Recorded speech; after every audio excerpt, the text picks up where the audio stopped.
Bismillahirrahmanirrahim. Assalamualaikum warahmatullahi wabarakatuh and good day everyone. My name is Muhamad Zakwan bin Muhammad Saberi and my metric number is 1250405.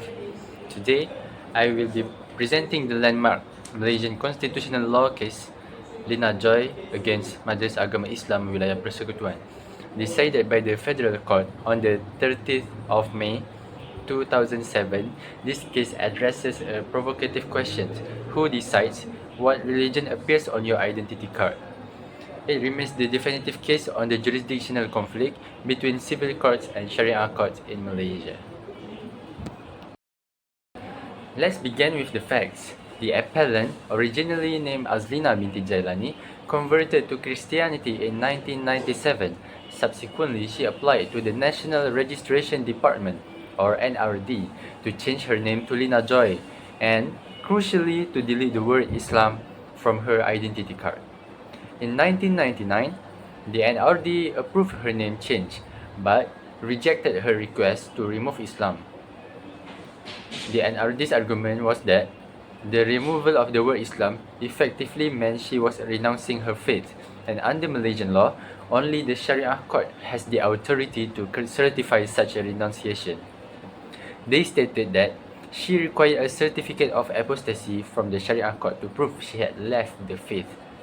This rejection was the trigger for a legal battle that lasted 8 years. She sought relief in the High Court and the Court of Appeal between 2000 and 2005, but both dismissed her claims. This brought her to the Federal Court in 2007 for a final decision. The core issue of this case is jurisdiction. Lina Joy sought a judicial review in the civil court. She argued that the NRD's demand was unreasonable and violated her constitutional right to freedom of religion. However, the civil court faced a massive obstacle: Article 121, Clause 1A of the Federal Constitution. This article acts as the jurisdictional wall. It states that civil courts shall have no jurisdiction over matters within the competence of Sharia courts. The respondent argued that since apostasy or leaving Islam is a matter of Islamic law, the civil court was legally blocked from interfering. The Federal Court ultimately dismissed the appeal in a 2-1 majority decision delivered by the Chief Justice Tun Ahmad Fairuz. The majority's reasoning rested on 3 pillars.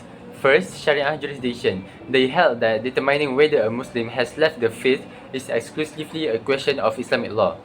Second, NRD's implied power.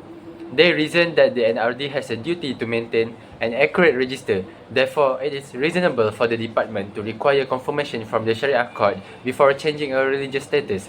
And thirdly, system safeguard. The court viewed this as a necessary measure to prevent incorrect religious classification, which is they were concerned that if people could self-declare their religious status for administrative purposes, it might cause chaos in family law matters like inheritance and marriage, which are strictly divided by religion in Malaysia. Therefore, the civil court could not cross the jurisdictional wall. As a result, Lina Joy remained legally recorded as Muslim.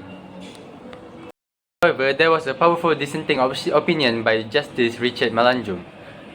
He fundamentally disagreed with the majority, arguing that jurisdiction must be expressed, not implied. His main points were: first, no legal basis. He pointed out that there was no specific written law requiring an apostasy certificate for an ID card change. If the law doesn't say it, the NRD cannot demand it. Secondly, unreasonable burden. He argued that forcing a declared Christian to go to a Sharia court, a court she does not submit to, is unreasonable.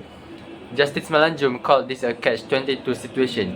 To get the certificate, she has to go to Sharia court, but by going there, she effectively accepts the jurisdiction she is trying to leave. And thirdly, fundamental rights. He emphasized that restrictions on constitutional liberties must be clearly stated by Parliament, not invented by administrative departments. In his view, Lina Joy should have won. To truly understand the significance of this case, we can look at the conflict through 3 lenses. First, the constitutional lens, perspective A. The majority treated Article 121 Clause 1A as an absolute ouster wall. If the subject touches on Islam, the civil court automatically steps back. Second, the rights-based lens. Perspective B. The dissent argued that fundamental liberties are paramount.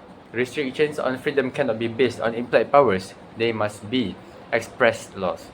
And third, the practical lens. Perspective C. The practical reality established here is that living Islam is not just a personal choice, but a legal process requiring Sharia court approval first. In conclusion, Lina Joy remains the defining precedent for religious freedom in Malaysia.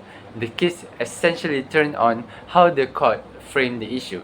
The majority framed it as a theological issue, placing it firmly in Sharia territory.